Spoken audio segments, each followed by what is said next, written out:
I love that song. You have no idea how much. Stevie Nicks is an amazing woman, and Landslide is just a beautiful, beautiful song.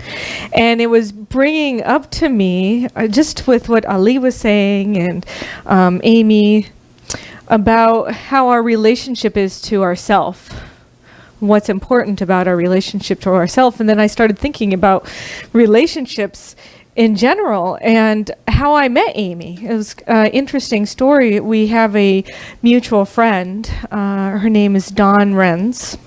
And about a week before Dawn was leaving the planet, I was sitting there praying with her, and she was having a good day. She had cancer. She was having a good day where she was able to actually get up out of the bed that she was in and go sit on the couch. And so I went and sat next to her. And it was very hard for her because the cancer had taken over her body very much so. And so it was hard for her to move and talk and everything. And she said, "I have to show you something." And she brought up on her little laptop, she brought up Amy Myers. She brought up your music. And she said, "You have to meet this girl. You have to have her at your center." And I listened to her music and I said, "You're right. I do have to meet her. I do have to have her at my center." And so we got in touch, and we got to meet with each other. And lo and behold, we both adore each other. And I'm just so grateful and honored for that connection and that relationship. And I know that I have an angel here today. Her name is Dawn. And she promised me that she would be attending service every Sunday after she left the body. So she's here today. So welcome, Dawn. And it just goes to show what the importance of our relationships are. We never really know who's going to come into our life and why they came into our life and what kind of an impact they may have in our life.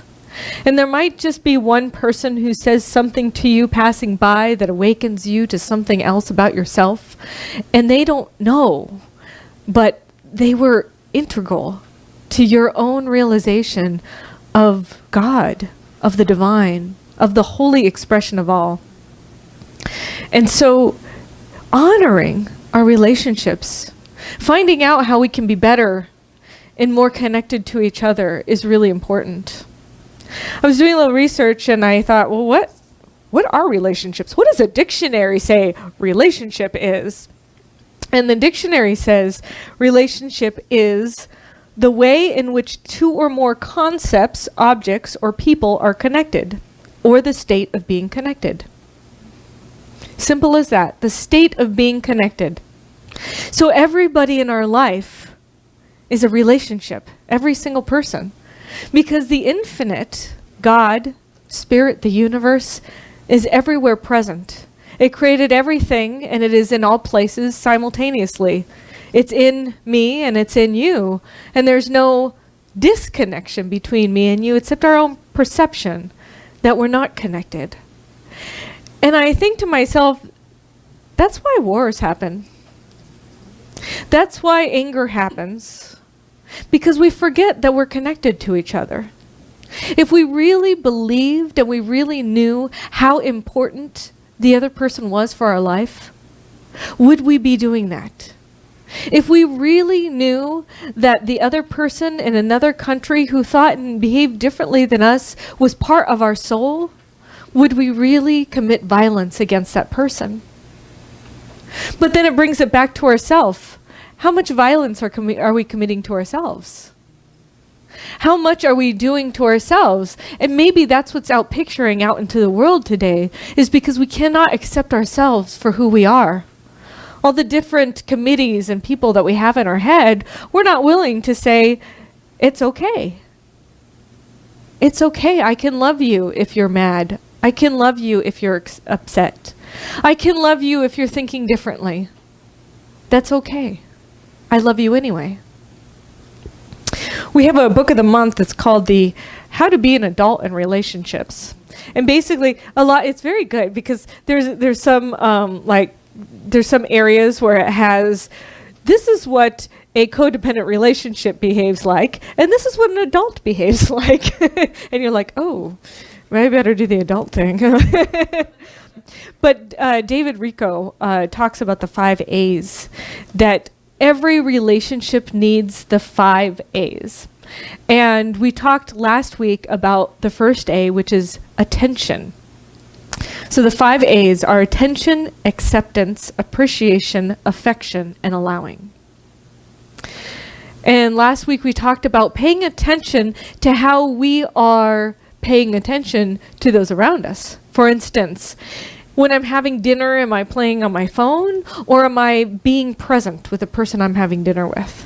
When I'm at the cash register, am I just glancing at that person, or am I looking them in their eyes and recognizing them for who they really are?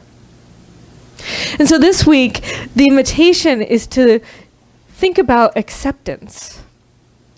Acceptance. And David Rico says, acceptance means saying an unconditional yes to the sobering givens of existence, the facts of life. Which basically means anything that's happening, act as if you chose it. Anything that's happening, act as if you chose it.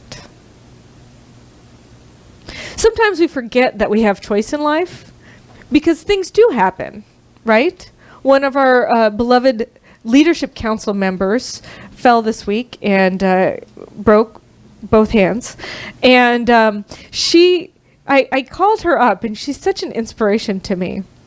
And she said, it happened, but it's how I am in this moment. And I choose to be grateful for everything that I have. She was recognizing how grateful she was for her spouse, for her family, for her community. And I thought, what an inspiration. If I fell down and I broke both hands, I think I'd be feeling a little sorry for myself. Like, I can't do anything. But she chose differently. And that's the kind of people I want to surround myself with. I want to surround myself with people who show me how to be in this world in a way that's an inspiration for others. How can I live my life so that others can be inspired by it? That's why we have our mission statement. Our mission is to transform the planet through spiritual practice, education, service, empowerment, and by living inspired lives. Yesterday, I was at my sister-in-law's house. My nephew was having his six-year-old birthday. He's turning 6. It was so adorable. Everybody was singing Feliz cumpleaños a ti, happy birthday to you in Spanish. And he went to blow out the candle, and he tried and he tried and he tried and he tried and he tried and he tried, and finally he blew it out. And then somebody said, "Oh, did you make a wish?" And he stopped.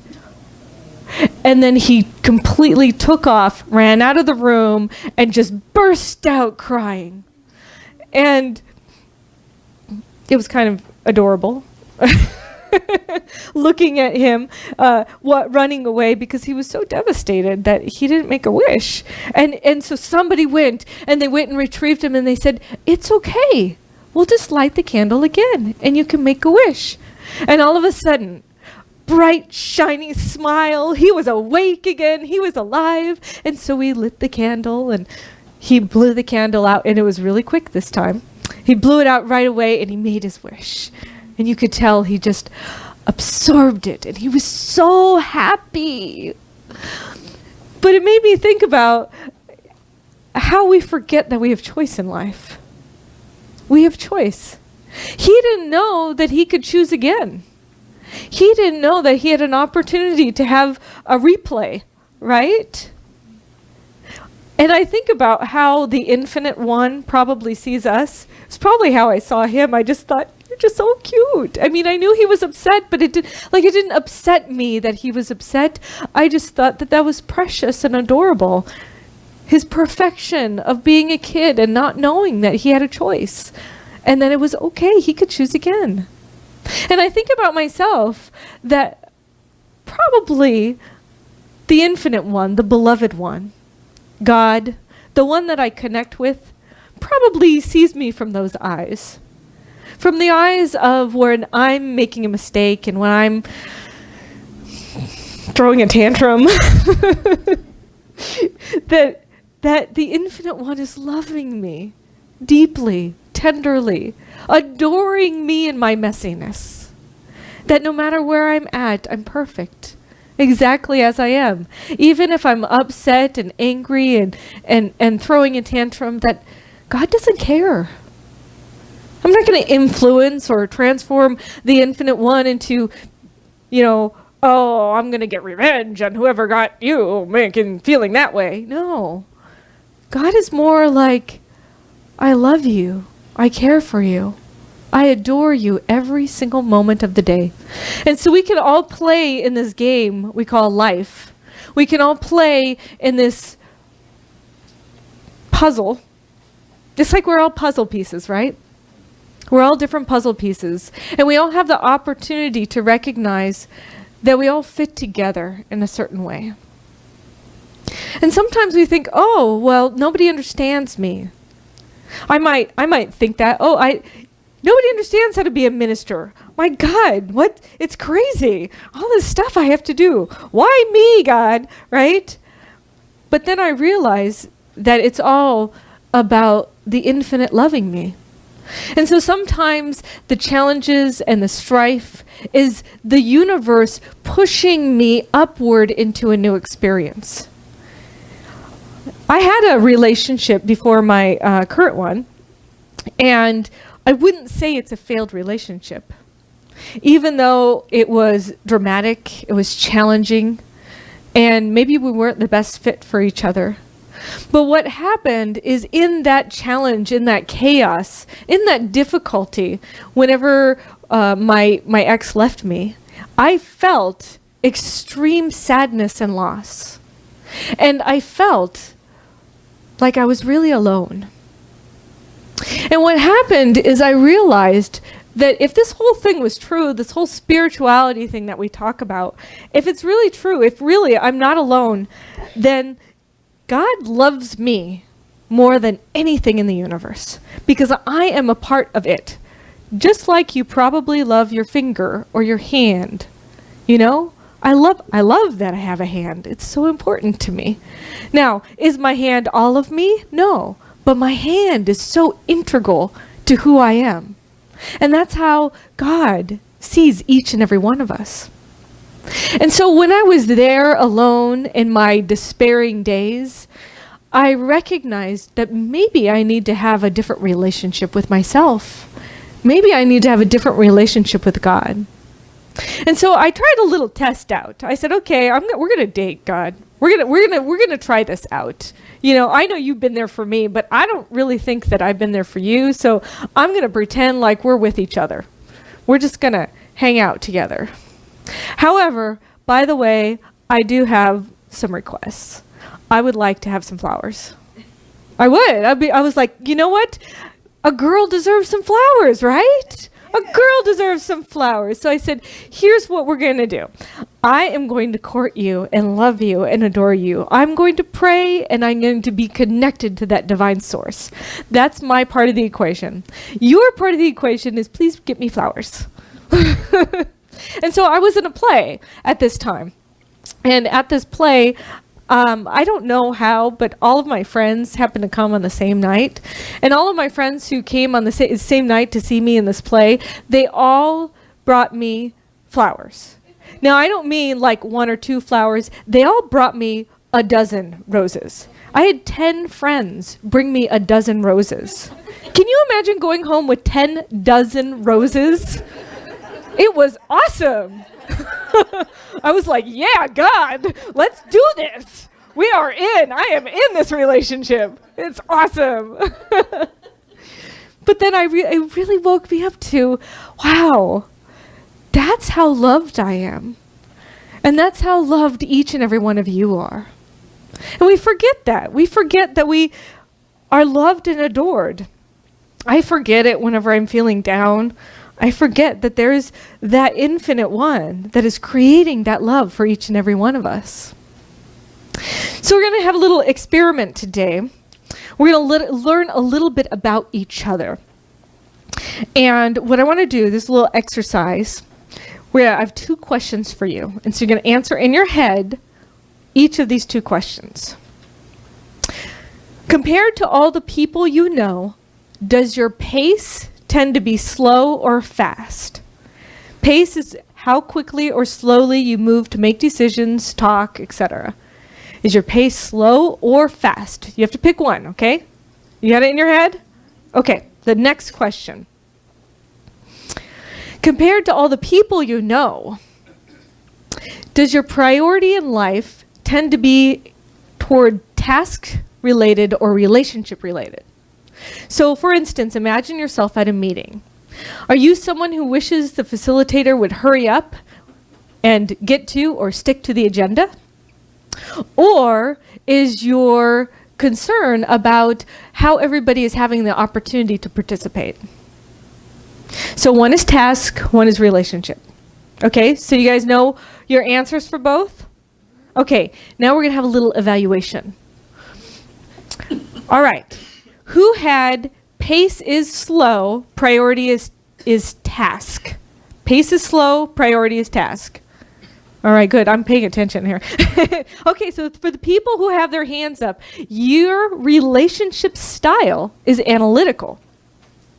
So in order for us to understand and relate to the people who are analytical, we need to explain things, how things work first. In order for us to relate best to our analytical friends, we need to talk about facts, provide deadlines, be patient, organized, and logical. And you know, a lot of us think, well, why are you telling me this is how I relate to that person? Well, the reason is because if we kept doing things the way we've always been doing things, then we would keep getting the results that we've always had, right? So in order for us to be better in our relationships, we get to change for them. We get the opportunity to come at the person that we're in relationship with in a way that's relatable to them. So that's the challenge in life. How can I relate to you in that way? So we have our analytical folks. All right, now the next one is, who has pace is fast, priority is task? I'm not surprised. Those are our drivers, by the way. Our drivers. So in order for us to communicate with our drivers, our job is to be business-like, time-conscious, and factual. We need to explain the what first. What are we doing? We need to proceed rapidly and talk about immediate action and provide freedom. So those are the things that help us relate to our drivers. All right, who has pace is slow, priority is relationship? All right. So these are our amiables. Amiable. And in order to communicate best with the amiable, you want to explain why you're doing what you're doing first. Proceed softly, support them. Talk to these people about your personal life. What's going on? Provide the initiative. Be gentle, specific, and harmonious. Now, who is pace is fast, priority is relationship? That's me. Does that surprise you? No. So for this, you need to proceed enthusiastically in this relationship.